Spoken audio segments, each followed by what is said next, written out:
Welcome to On the Bubble Podcast, episode 134. I'm your host, Balsa J. Witta, and with me is my co-host, Yuki Lee Bender.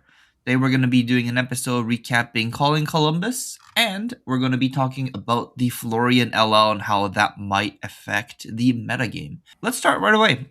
How was your trip to Columbus? My trip was good. Yeah, it was nice. There was a lot of people, a lot of friends of mine that were attending the event, so got to see a lot of people. Also had my birthday over the weekend, so it was nice getting to visit with friends and do all of that. The event itself went quite well. I was not feeling super prepared or decided on a deck. I decided last minute that I was going to play either Dash.io or Acilio.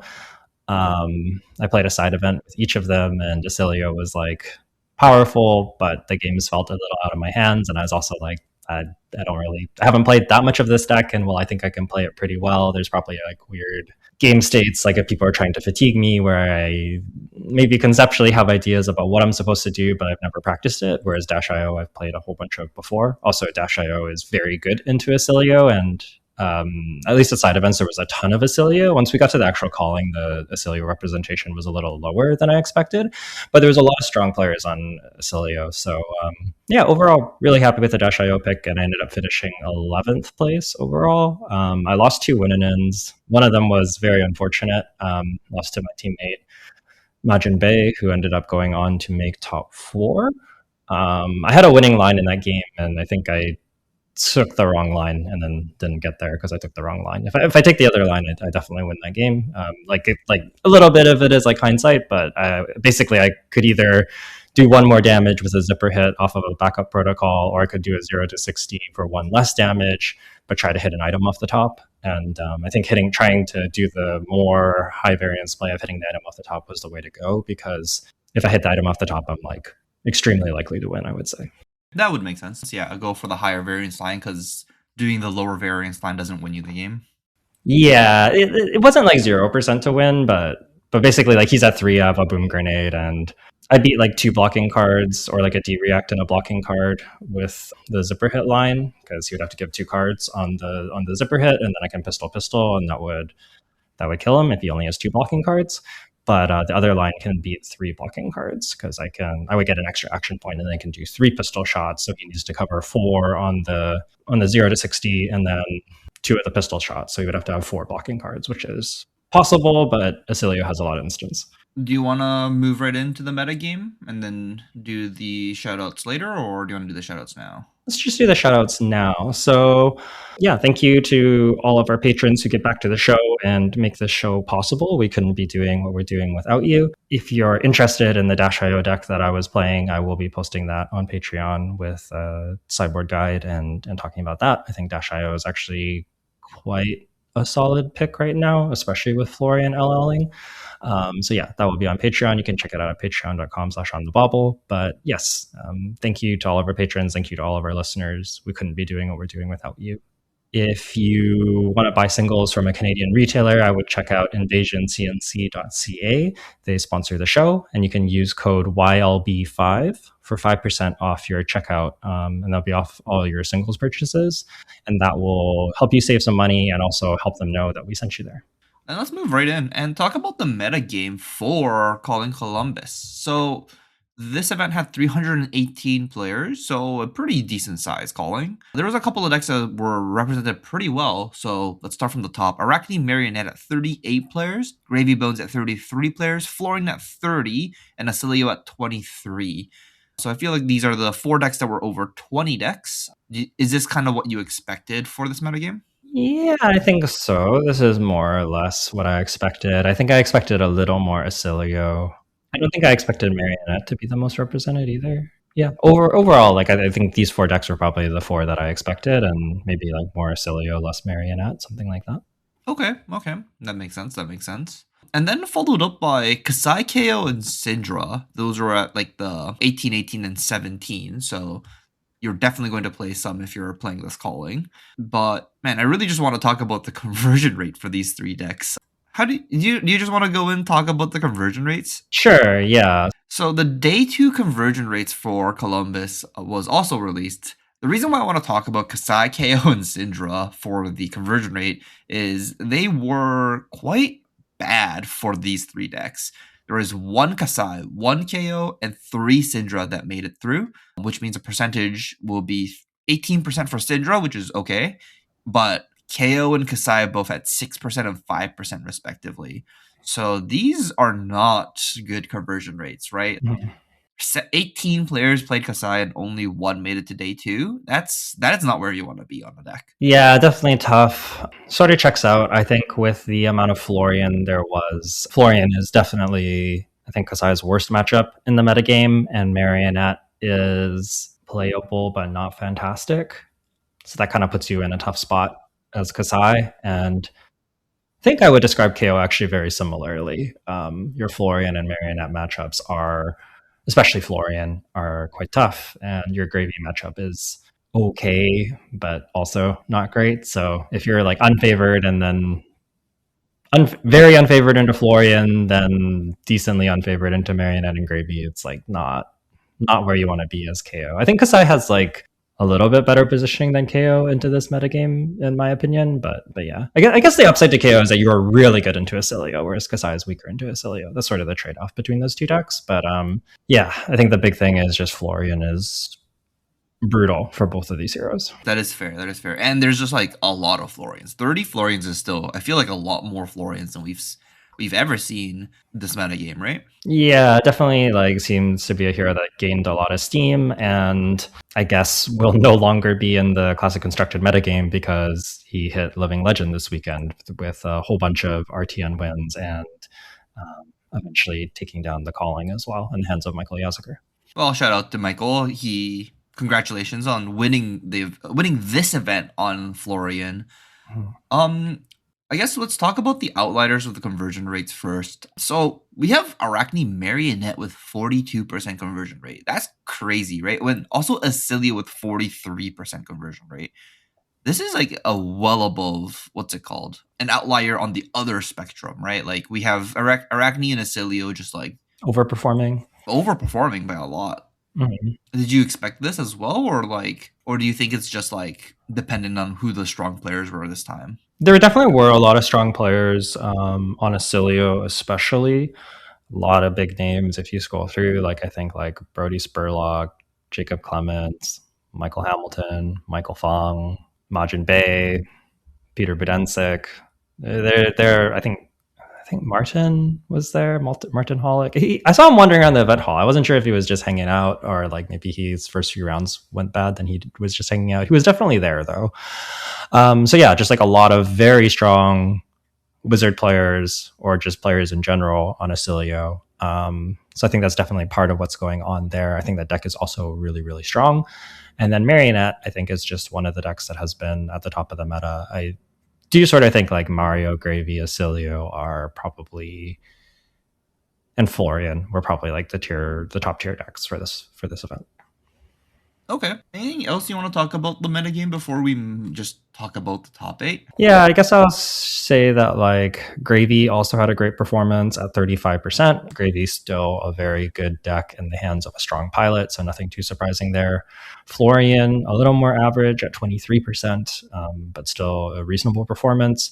And then we saw Fang at 33%, which I think makes a lot of sense. You have a good Florian matchup, a good Gravy matchup, and a reasonable Marionette matchup. So Fang was sort of like, I'd say like a solid meta call for this event. Small sample size, but we had Pleiades Superstar at 38%. And in fact, 2 of the 3 7-0s off after day 1 were on Pleiades. I believe they test together and were on the same list and or very similar lists. They also both made top 8. And that Pleiades list is a very defensively slanted fatigue Pleiades list, and this was very much a breakout weekend for the hero. She had a few RTN wins.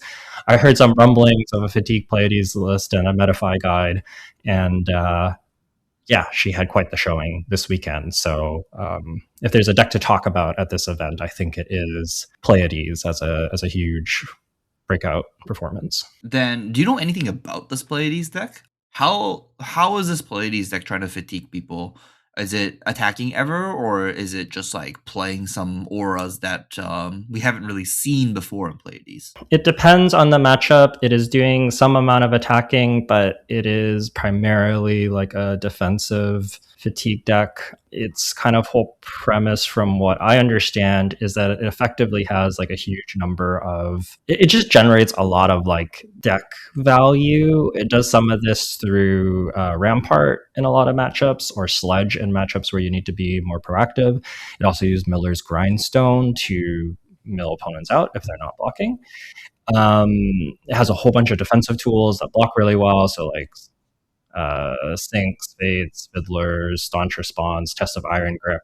And the cool thing that I think this deck is doing is it has 9 tough smash ups in it, which let them clash and get toughness tokens, which are kind of like, so these are kind of like effectively also 4 blocks in a way if they win the clash. But also because they let you change the top card of your deck, they can potentially also help you fix your clash for, say, your Test of Iron Grip. So if you block with like a tough smash up and a Test of Iron Grip, you get like, you could trigger the tough smash up first. And then if you're winning that clash, you can leave it on top. And if you're not winning that clash, you can put it to the bottom and then try and set up a better chance to win on the Test of Iron Grip. And similar for like the Miller's Grindstone also works this way. They also have other effects that help rig the top of the deck for clash. Like there's Call for Backup as a card in this deck that you can Call for Backup says it's a 3/7 that blocks 2, and when you defend with this, you choose 2 attack action cards with different names in the graveyard. An opponent chooses one of them, banish that card, and put the other on top of your deck. So basically, you choose 2 cards that are attack actions. One goes on top, one goes to the banish your opponent chooses. But you can just choose 2 like giant attacks and put a big attack on top of your deck, which helps add to your deck value as well.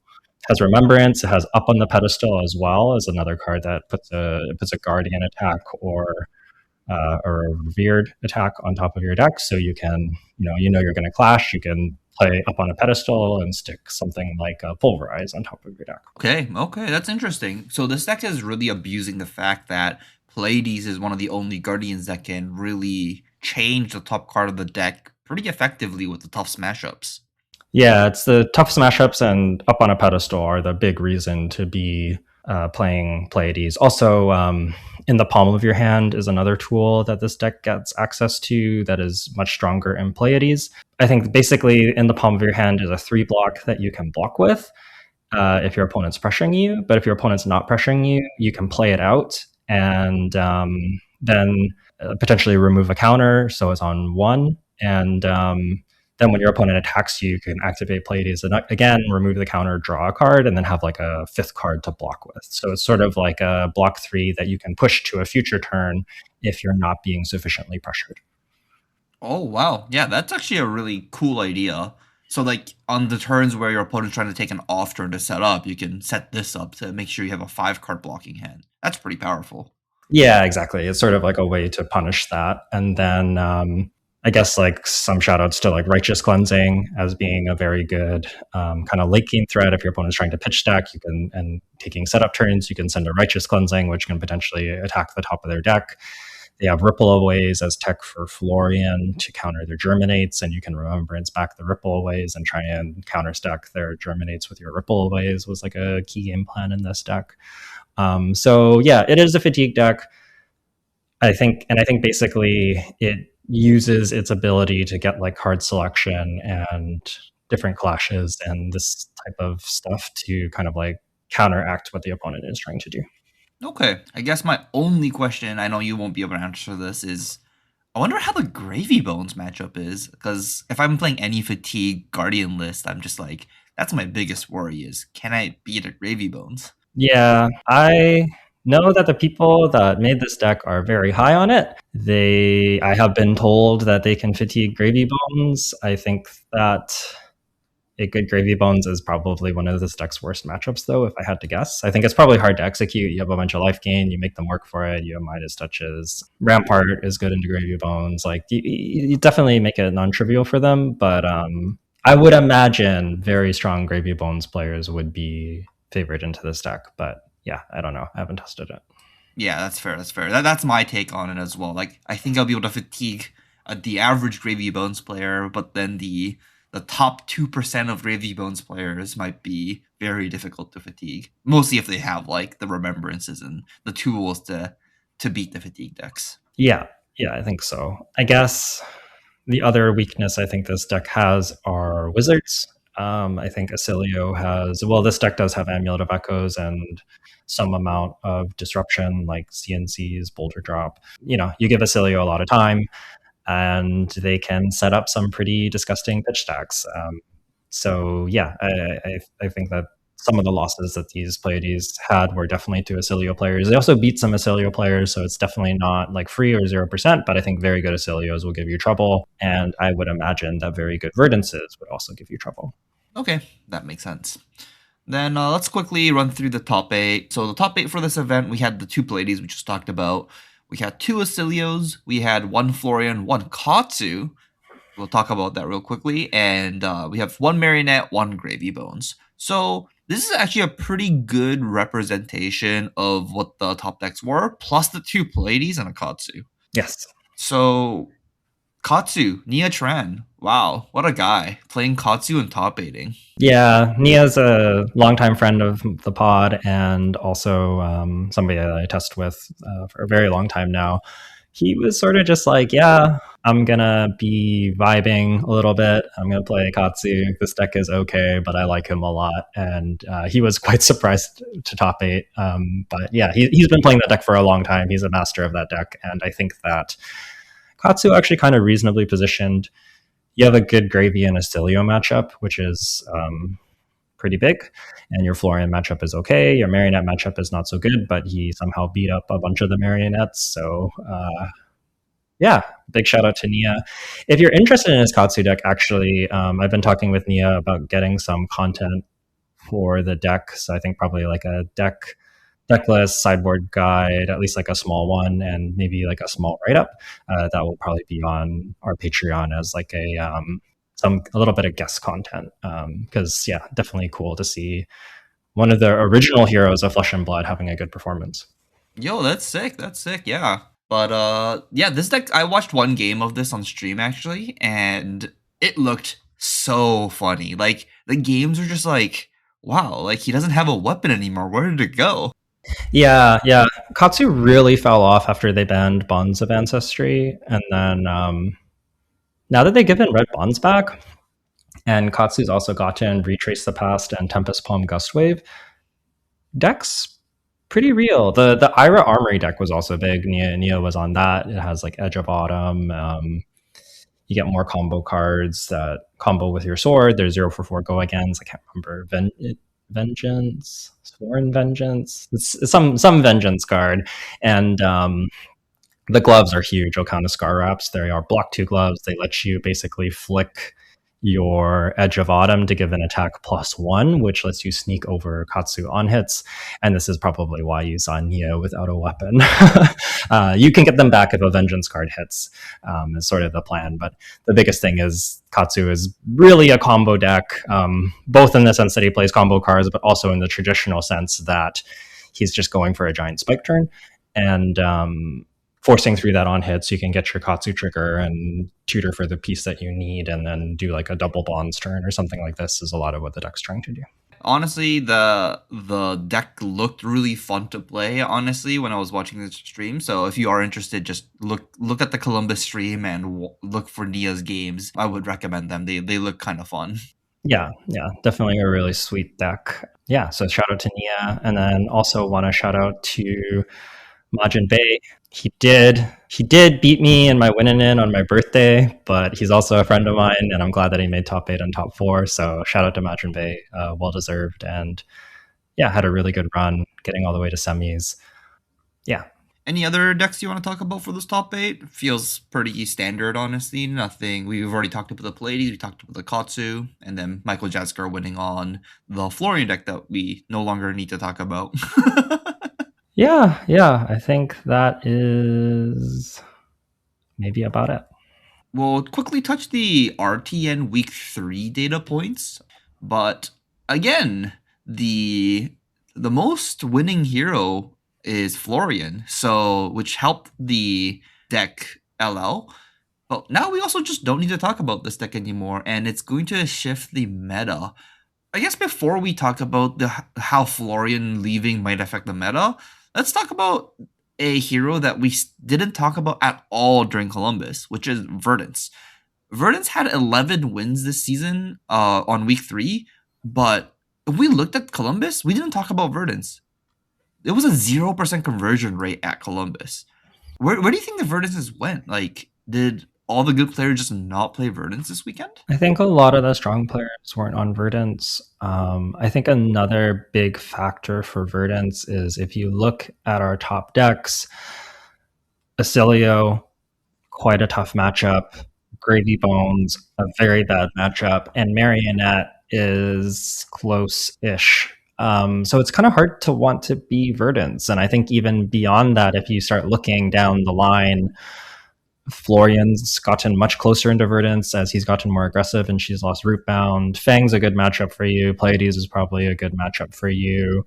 But even things like Kasai and KO have solid, like reasonably good matchups into you. Syndra has a solid matchup into you. There's just not a lot at the top of the meta that you really want to sit down and play against as Verdance. And I think that that is the biggest problem that she has. That being said, she does a powerful thing. She asks your opponents to be able to beat it. And at the RTN level, I think that that is one of the best things you can do. And it makes sense to me that we see Florian and Verdance both picking up a lot of wins. We had Florian at 17 being the most, and then Verdance tied for second at 11. I think just Felling of the Crowns and Stormstriders, and you have combo for the mid-rangey decks that you'll probably run into a little bit at RTNs because RTNs tend to be super wide.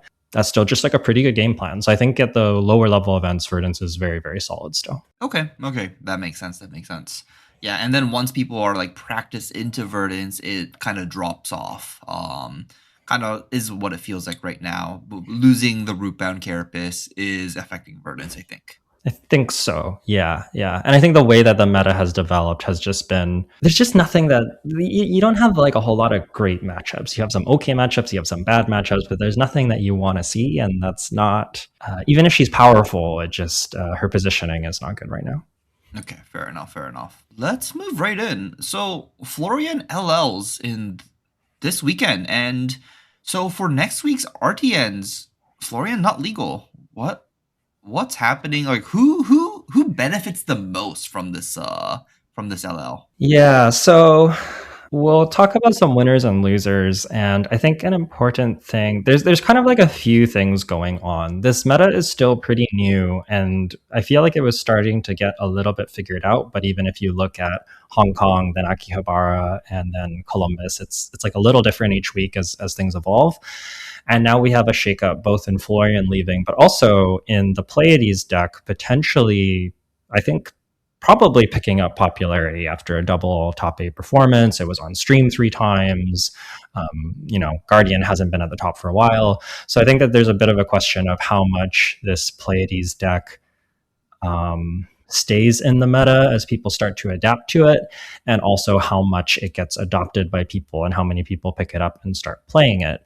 I do think it's probably a pretty good RTN deck. So as we go through these, well, I think what we'll do is we'll go through winners and losers and talk about it in the context of Florian, but also comment on how good they are into Pleiades, because that's like a wrinkle that's a little bit, I think it's important, and it's a little bit hard to predict exactly where we wind up. So I think there's a bit of a like, Florian leaving is good for these heroes, but it depends how, for some of them, it depends how popular the Pleiades deck ends up being. So then let's start from the top right away. And the first deck you have listed is Kasai. Yeah, this matchup seemed pretty bad for Kasai, and it lost one of its worst matchups, I would assume. Yeah, I think Florian was probably your worst matchup in the metagame. And I think probably the biggest reason that we saw Kasai not perform this weekend when she performed previous weekends. So in theory, Kasai should be a very big winner. Acilio's not great for her. She can short the matchup a bit with Bells or Amulet of Echoes. Yeah, I think Kasai will probably gain some popularity back. The Fatigue Pleiades matchup is quite interesting. I've heard from both sides that the matchup is solid for them, so we'll have to see. I think that a lot of it is going to come down to if you can get to an end game with Raise an Army and creating multiple gold off of Riches of Tropaldani to raise a giant army and take down Pleiades that way. I think it's like the main axis in which Kasai can win. And I think that I'm going to shout out to Hot Streak. We've seen that in some deck lists. I know Shoma Yamamura was a big component of Hot Streak. And I think that card's very good into the Fatigue Pleiades deck. They are mostly attack actions, and just every time they want to block your first sword for 2, you get free go again, and that's an extra card in your deck. So I think that Hot Streak is probably a pretty important card to have in your deck if you expect Pleiades at your RTNs. Yeah, that would make sense. That would make sense. You don't really want to rely on that to be a go again card, though, right? Because they still do have the Sink Belows, the Fate Foreseens, the Fiddler's Green, and the Ram's Head. So like they still have ways to block it.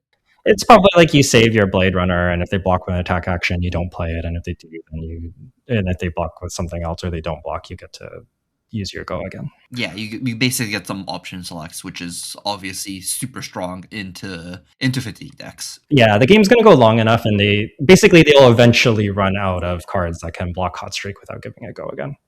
Okay, that makes sense. Next up, Mario Arachne Marionette. Marionette was already good. We saw Marionette make finals of all 3 of the callings, I think. Hong Kong, definitely Akihabara and Columbus. We saw Marionette lose to Florian in finals, and I'm pretty sure we saw Marionette lose to Verdance in finals of Hong Kong. So Marionette, already a great deck.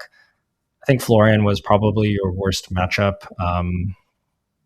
Blocks super well. Face Purgatory is a house. Barkskin of the Millennium Tree is a house. And having reaction speed block 2 boots with well grounded that can also prevent flick mark effects was really, really good.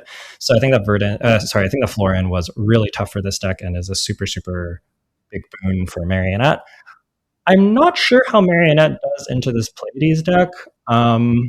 Yeah. It can't be good, right? It sounds not great. But also, like, the attack reactions are, like, tough to... You always have this problem of, like, attack reactions and you get to play 2 lanes is tough. So, I don't know. Yeah, like you're explaining this Pleiades deck to me, and it sounds like I don't really want to play Marionette into it, right? Like I would think so. Yeah. I feel like Marionette just doesn't want to play against any deck that's happily running Fate Foreseens. With the addition of Fiddler's Green and Sink Belows. Fiddler's Green is like actually a really strong card into Arachne Marionette or just all assassins in general. It's like a natural counter to Codex of Frailty. You make them discard a card and they discard the Fiddler's Green, and you're just like, wow, my overrate card has now become regular rate. This is kind of bad. Yeah. And Test of Iron Grip is a beating for reaction speed decks, and yeah, that applies to Marionette for sure. So I don't know how this matchup goes. I think Pleiades is probably good into it, although Codex of Inertia and Dagger Reacts are surprisingly good at punching through decks that want to block. So yeah, I don't have enough experience on this one to say. But I think, in theory, Florian leaving, very good for Marionette. If Pleiades takes up the same meta share and is bad for Marionette, then they'll probably be in a similar spot to where they were, which was really good. I think that if the Pleiades deck doesn't rise up, Marionette might be the closest we've had to a just clear top deck going forward. You still have a bad Gravy Bones matchup. I think that matchup is quite terrible for you, but I don't know. Gravy's so funny. I think he's really good at the top levels of play, but I also think that the meta is increasingly hostile to him with a Cilio running around, KO, the next hero on our list, KO potentially gaining stocks. There's quite a few heroes preying on Gravy Bones as well. So I think if you're a really good Gravy, this deck is still great. But at the RTN level, I think Gravy will do okay, not fantastic. And yeah, for Marionette, that is good. I also think you can beat a lot of Gravies as Marionette if they're not the strongest. There's just such a wide gap when it comes to Gravy between the top 1% Gravies and your average Armory Gravy. It's just a different hero almost. Yeah, I agree. It's the good Gravy players make you feel like, how is this deck ever how are some of the cards in this deck even legal in this format? And then you play against an average Gravy players and you're like, if this is how the game is being played, this deck is just a regular deck. So yeah, I think for RTNs, I expect Marionette to probably do even better. Already picked up 9 wins, 8% of total wins, which is solid, and yeah, probably continue to do well. So you have KO next. KO, Armed and Dangerous. Was Florian that bad for KO? Oh yeah, it's terrible. Basically, Face Purgatory and Bark Skin of the Millennium Tree are just so good at getting value against KO because his attacks are giant. And yeah, I think that that just buries you. Um, it's very hard to win off of spiking Blood Rush Bellows because they just have so much value in their equipment, and in their like game they just grind you out. They have you have like Swing Big and they have Felling of the Crown. You have and they also have one card fives. Like it's just yeah, this matchup's really bad for KO in my opinion. I think it's really really hard, and yeah, I think the biggest thing is that I think KO might be the deck that Barkskin and Face Purgatory get the most value against, just because he does multiple giant attacks, which is like exactly what those cards are good against. That makes a lot of sense. Yeah, the equipment for Florian seems to hose KO. Okay, that makes a lot of sense. Yeah, because like when Barkskin's not actually getting that much like blocking value with this embodiment of Earth, it's like just a regular chess piece.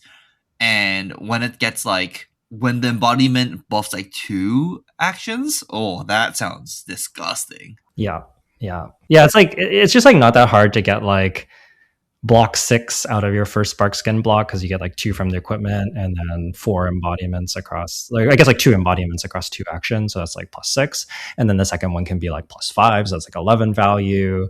And then face perk, I think you get the full, like often face perk you will block like an attack for 5 and you'll block it for 7 with the face perk, so you don't get the armor block but you still get the draw discard, so it's still good. But against KO you just get to, like, it's not hard to block 7 or 8 on an attack and then also get the draw discard. So you're just getting full value out of that card. And when Florian just like usually doesn't, and it's still usually one of the best like headpieces in the game, even though Florian doesn't get full value out of it because there's like not that many attacks that are big enough. But then yeah, KO just like runs straight into it, which is tough.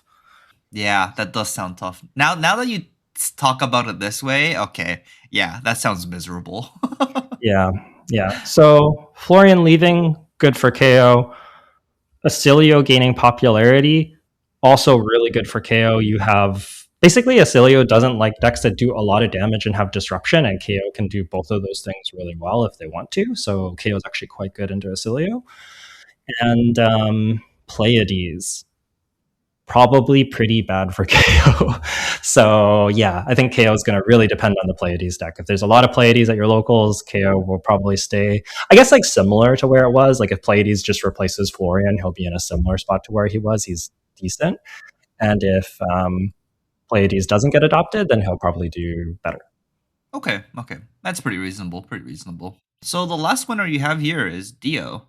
Yeah, that honestly just makes sense to me. It's Florian's a really good blocking deck, and Dio kind of hates decks that can block well. Yep, exactly. I think the Pleiades deck, I haven't tested it enough, but I did play into it in one round of the calling. I went into the matchup assuming it would be doomed. Like I thought it would be almost 0%. I was very close to winning that game. If I had full tempo and I had a max V ready to go with a Spark of Genius on top. And if I didn't, I bricked on that turn, so I lost. But if I drew a hand that resolved the max V, I would have been able to resolve a max V, crack my boots, shoot Hanabi Blaster, and my opponent was at 7. So I don't think they win that game. I also had some like pretty negative points of variance early in the game. Like I had like double Teklo Pounder, double Teklo Core early, which is really good. But on my turn where I had that set up with a boom grenade and was going to send a max V, they had double Test of Iron Grip. And there's kind of like a few things. If it's single Test of Iron Grip, I still get to resolve my max V and push through my boom grenade, which would have been fine. But it's double. And also, if they lose the clash, which is actually kind of possible against Dio, because like you can actually just like flip max V on a clash. It's not, and you have like a bunch of 5s, like you, and that deck does have some whiffs. If they lose that Test of Iron Grip and have to discard the rest of their hand, like the game is over for sure. So I don't know, needs testing, but I think that this matchup, if you're a very strong Dio, is actually probably pretty playable. It might even be easier than Florian because there's actually a little less pressure. I beat 2 of the 3 Florians that I played. I lost to Michael Yazaker, and I actually lost to damage. Yeah, he ended up just like killing me, and I think that it was like he was like straddling fatigue and pressuring me, but I think that basically like if he wasn't able to kill me on the turn that he killed me, and I got to get to my next turn, I probably am able to punch through his defenses. Okay, that makes sense. That makes sense. Yeah, like Dash IO, I think is a really strong deck. It's just a really hard deck to pilot, right? Like if you like Mhm. waste 2 to 3 attacks, you're probably never winning the game anymore. Is kind of what it feels like to me. And if you like waste a boom grenade, like the game's just like completely over. Honestly, I feel like the best thing to do against Dash IO is to like try and snuff out as many red boom grenades as possible.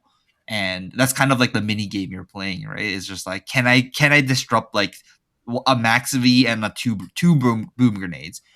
If yes, the game's probably going really well for the opponent. And then if no, I think Dasho is just like smashing that player, right? Like that's usually how I feel like those games go. And Dasho has so much options to like try and beat up fatigue decks too. Like Max V is super good in fatigue. Teklo Pounder's really strong into fatigue. Mhm. And like there's ways to just search them out with like Sparka Genius as well. So like it's not like a you have to like randomly draw it early. You can actually like draw Sparka Genius and play it out that way too. Yeah, yeah. Dashayo gets a lot of card selection and a lot of flexibility. And she's like kind of this weird, like she's like a board state deck in a way, right? Like you think of her as this aggro deck, but then like you look at the items where she has like five, or the turns where she has like five items in play at the start of her turn, and you're like, this is also a board state deck. And that makes you pretty good at going over the top of fatigue. But yeah, as Jay said, I think you need practice. Dashai was sort of in this weird spot where like I think she was kind of good and then kind of fell off, and then I think that the rootbound ban has actually been huge for her. The Earth heroes could just kind of sit there and block and decompose and get their stuff online, which made it easier to pressure you on multiple axes. Whereas now, if they want to decompose to get full value out of things, they have to take damage to do it, which is great for you. And if all they want to do is sit there and block, it makes the game a lot easier. I think that like pure blockout fatigue, like the Pleiades deck can threaten it, but I think that usually pure blockout fatigue is a little bit easier to play against than when they mix in disruption and pressuring your life total if you take too much time to set up. The more they're able to do that, the more tension there is where you kind of need to take your setup turns, but if you take a little bit too much, you just die to damage. And if you take a little bit too little, you get fatigued. So you kind of have to like strike the perfect balance. But if they're just threatening one axis, the game becomes much easier. So I think that's big for her. And I think that Acilio being good is really big for Dash IO. It's actually why I brought her. I think Dash IO is probably Acilio's worst matchup. I don't think it's particularly close. Acilio has no blocking cards or has very little blocking cards. Boom grenades goes off against Acilio so often, right? Yeah, and it's actually even worse than that. Acilio typically doesn't like decks that are really fast. Dash.io very fast. The other reason this matchup is so bad for Acilio is Dash.io has null time zone. You can name Gone in a Flash, which prevents their combo. And I also had Stasis Cell in my deck as a one of. Stasis Cell, when it enters and when it leaves, you can turn off their ability to activate an equipment for the turn. So you can play it, they can't Lightning Greaves, and then it has this really nasty play pattern of basically you get to boost at them a whole bunch. And if they block, you just keep your stasis cell in play, and then you have it the next turn. But if they don't block and they take all your boost damage, you get to go, okay, before I run out of action points and like before I shoot with the pistol or whatever, I'm gonna activate stasis cell. You can't use lightning greaves. Go. And if they're at like 10 and they can't combo on that turn, then you get to hit them and take cards from them. They're just kind of dead in the water. So I think between the basically you have like you basically have pithing needle against the combo deck for like a magic analogy. Like you just like turn off their combo and you have a really fast clock. And you can also play these disruptive items off the top of your deck. So you're really good at finding them, and you also have Spark of Geniuses to find them. So yeah, I think Dash IO just has all of the tools to beat Acilio, basically. Stasis Cell is a really sick card you just mentioned. Okay, yeah, that sounds pretty gross. Yeah, I think it's probably like 80% plus for Dio, if I had to guess. Okay, then those are the winners that we listed out. I guess one more shout out. Arachne Huntsman, man, the Florian matchup is just unwinnable for Huntsman, in my opinion, at least. And Florian leaving makes it so much better for the deck. So you know what, Huntsman players, rejoice! We have outs now. We have outs to day two callings. Do you think the Huntsman can beat the Fatigue Pleiades deck? Yeah, I think so. I think so. Okay. The biggest issue with Florian was that they had the access to Germinate, they had access to a Reaping Blade, and they had access to the one card fives, whereas the Pallades deck doesn't have access to one card fives. They don't have access to like a Germinate where they can just like if you decide to not attack them, that they get to like essentially blow you out of the waters with a Germinate. As long as they don't have those stuff, it'll be okay. We probably need to play some like remembrance type cards to beat the Pleiades, but it's not like Florian where you're just like I don't even know if there's a card in the game that can beat everything that Florian is doing. Sure, that makes sense. Like I tried Ripple away at one point, and then I go, why am I discarding a card to blank a turn? I'm still behind by 10 life, and now they just Reaping Blade me until I lose. It's just like no way to win that game. It's so cursed. Okay, makes sense. Let's move on to our losers. Don't think there's that many losers, but I think one potentially is Gravy Bones. Gravy likes the Earth matchups. That was a good matchup for him. And if the meta shifts more aggressive, there's more Dios, that could be a negative for Gravy Bones. I also think Kasai has a good matchup into Gravy Bones, and if that deck is popping up more again because of Florian LLing, then that's also bad for Gravy. I think Gravy will still probably be solid. The really good Gravy players kind of have game plans into everything, and even if they're not favored, they're at least close. But I think that Gravy probably gets a little bit trickier to play. You're losing a good matchup, so you're a little bit of a loser. Okay, okay, reasonable. It's not like Gravy lost too much though, right? Like it's Yeah, it's minor. yeah, it feels pretty minor. This one's a question mark for me. You roll Fang next. Fang's a loser? Like, Oh yeah, one of the reasons I think one of the biggest reasons to play Fang was that you have a good Florian matchup. okay, okay. You're good Florian, you're good Gravy, and you're decent Marionette, decent into Kasai, maybe good into Kasai. But you lost one of your most represented best matchups, and the Wizards are bad for you. And it seems like Basilio's gonna gain equity, and I kind of suspect that we're gonna see more Verdance as well. It's like this weird thing where I don't necessarily think that Verdance is a winner from Florian Elling, but I think that there is a certain type of player that is I play the Earth Heroes and they play whether they play Florian or Verdance, whichever one's better. And I think some of those Florian players are going to start playing Verdance. So I think I would guess you'll probably see a little more Verdance, which that matchup's really bad for Fang. Okay, okay, that makes sense. That makes sense. So that's all the decks that we have listed out for the Florian LLing. Is there any like off meta deck you can think of that might like get better because Florian LLs? Or do you think it's all just gonna be like still the same kind of meta game? Nothing's gonna really pop up other than like the Pallades deck that was the breakout deck of this weekend. Yeah, I don't think there's anything that like immediately stands out to me. This meta is very interesting because I think it's like one of the flattest meta games we've had. Like if you look at the calling, even the most represented decks at like 38 copies of 318 players is just like barely over 10%. And we've also seen like very diverse top eights as well.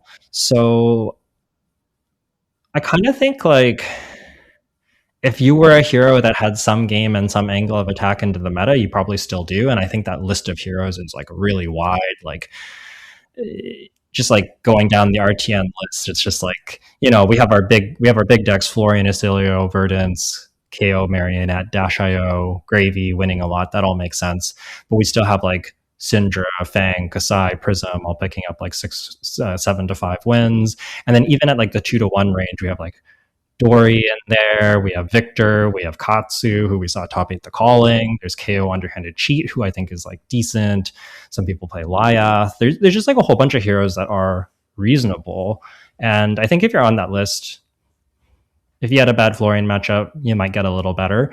But I think that the meta is so wide that your position is probably going to stay mostly the same because It's not like we have like 30% Florian or something. It's not so concentrated. So I think that the effect of Florian leaving is maybe smaller than in some other metas just because it is quite wide. And then I think if you were one of those heroes that's like not on this list, your problem is probably that you're weaker than the majority of the heroes that are on the list. And even if one of the top heroes from that list is gone, and even if that was one of your weaker matchups, I think it is unlikely to give you the tools to compete. Okay. It's a pretty convincing statement. Okay. Yeah. That makes a lot of sense. Okay. I think that's everything that we kind of wanted to talk about this week. Anything else you want to talk about before we close up the episode today? No, I think that's more or less it. Next week, we'll see where we're at. If there's compendium spoilers, we will cover that. I think that the rares and commons are getting released a little bit early so that people going to the world premiere kind of know what to expect and can start testing Silver Age a little bit. So yeah, we may be covering spoilers. Otherwise, we might be covering some listener questions. We know we have a few of those, and we definitely want to try and get to them. So that's kind of what to expect next week. And I just want to say I'm pretty excited about Compendium. Seems like there's lots of good reprints for cards that have been too expensive. We saw like Riches spoiled over the weekend, so that's exciting.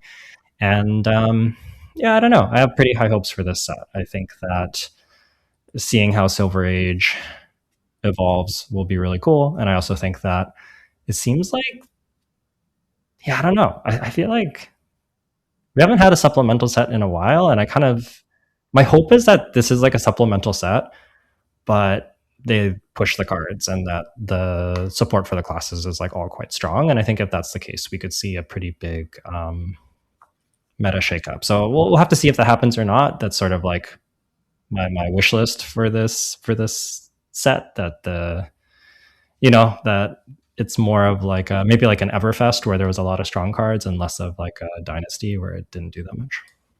Yeah, yeah. I'm really hoping that we get like a rare Arachne card that can rip specific copies of a card from people's decks. So we have a chance in Silver Age with Arachne, but probably not. That just makes Arachne Huntsman and CC just crazy. So honestly, I'm okay with that. Just give me a card that's crazy in Arachne Huntsman. Like give me a surgical extraction. No, give me a slaughter games. Give me a 3-cost slaughter game action that just like you name a card, you look through their deck, and you rip 3 copies of it. I don't think that that's a card that should be in Flesh and Blood. But it doesn't do anything. It's just a like a 2 block. You know that's not true. You wouldn't be asking for the card if it doesn't do anything. Okay, fair enough, fair enough. Look, I just don't want to play against specific cards in people's decks, okay? If I can just rip Gone in a Flash against Cecilio, like, how do I lose? Yeah, that's kind of the problem. But make it an Arachne specialization. Arachne Huntsman specialization. I don't know. I'm suspect of this. Let me name Max Velocity off of Dash.io and just be like, how do you kill me now, Dash? Then you realize you're playing against Sam Sutherland, and he didn't have Max V's in his deck. Then I'm just dead, right? Like I just used the 2 card 0. Like I lose. Yeah, I don't know. I think that the like ripping cards out of decks is very have to be careful with it in Flesh and Blood because the type of game it is. You know how like Bonds of Agony was ripping cards from hand? That's just too good. Just let me rip the cards out of the deck. Like if it's in their hand already, I'll lose to it. It's fine. Just let me go through their deck and just like pick out some of the stuff that I can't beat. Like let me name Rampant Growth. Like oh. I actually think the bigger problem with Bonds was that it took cards out of the deck. I think if it just ripped one of the cards out of the hand, that card actually would have been largely okay. Okay, that's fair. That's fair. I think the problem with that card was it did both. Yeah, it did both. It did It did both. both, Yeah, yeah. yeah. I think if it just did one, it would be. Yeah, I think the card would have been bad if it didn't rip the card in hand and only rip the card from deck. It's possible. Yeah, maybe too much work to just rip cards from deck. Although there'd be matchups where it's very good. Yeah, that is true. That is true. Oh well, I don't even know because like Slippy was really strong with that ability because like you got to disrupt their hand, so like they had to like fold their hand if they wanted to keep a hand. I'm mostly thinking of like new. Oh yeah, sure, yeah. It knew it would have been still the same power level, I think. But yeah, but like if with Slippy, it would have been like significantly worse. And just if they just look at you and be like, "Okay, turn it on. I'll give you all my copies of the best card in my hand, but I'm just gonna kill you this turn." Like, okay, All right. okay, then let's wrap it up here. Yeah, that sounds good. Thank you all for listening. Hope you found this helpful. Good luck to you in the last couple of weeks of RTNs here. Pretty exciting, big shakeup with a new deck on the rise and one of the old guards falling. And more heroes probably leaving soon. I think Verdance and KO are probably not here for super long. So yeah, lots of exciting shakeups to come. And yeah, good luck to you as you do that and prep for PQs. We're getting a new set soon. So overall, just like a very exciting time in Flesh and Blood. And I hope you're also feeling excited about what's up to come. If you want to get in touch with us and ask us any questions for the podcast or anything else, you can find us on social media. Jay is at Ueda J on Twitter, and I'm at Yukili Bender on Twitter as well as Blue Sky. You can email us directly at onthebobble@gmail.com, or you can get in touch with us via our Patreon Discord. Patreon.com/onthebobble is how you can find us. It's available to all of our patrons. But yeah, that's going to be a wrap for this week, and we will see you all next time.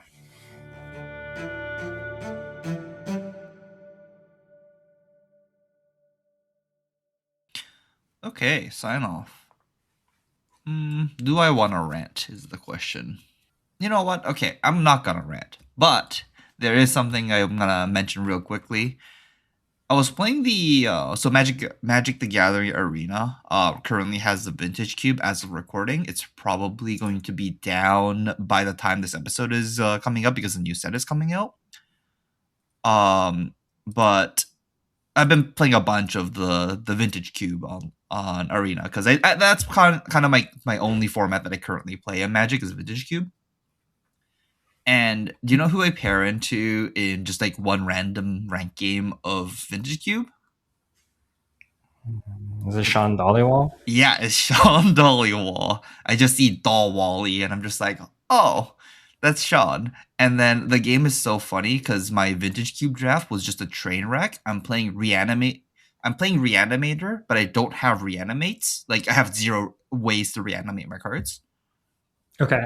So I'm just like this like pile of cards that like try and hard cast big guys. And Sean ends up casting a Lotus Cobra on me and I couldn't beat it, so I just lost to a 2-1 essentially. I see. And I'm just like looking at this board and I'm just like, man, he cast Lotus Cobra, then I grist. There's a 2-1 and 2-1-1s. I just cannot beat this board. Like I can't do anything about it. And then the game ended. I'm just like, okay, yeah, that was a game. Yeah. It was yeah, but you know, the goat Sean Dollywall is just like still on Arena grinding. I think he was mythic at the time, so it's just like, man, what a crazy guy, just grinding every TCG ever, right? Yeah, Sean, very good at card games. Yeah, very good at card games. His deck looked like a pile too, though. So, yeah, that's all I wanted to mention. All right. Have a good night, everyone. All right, good night, guys.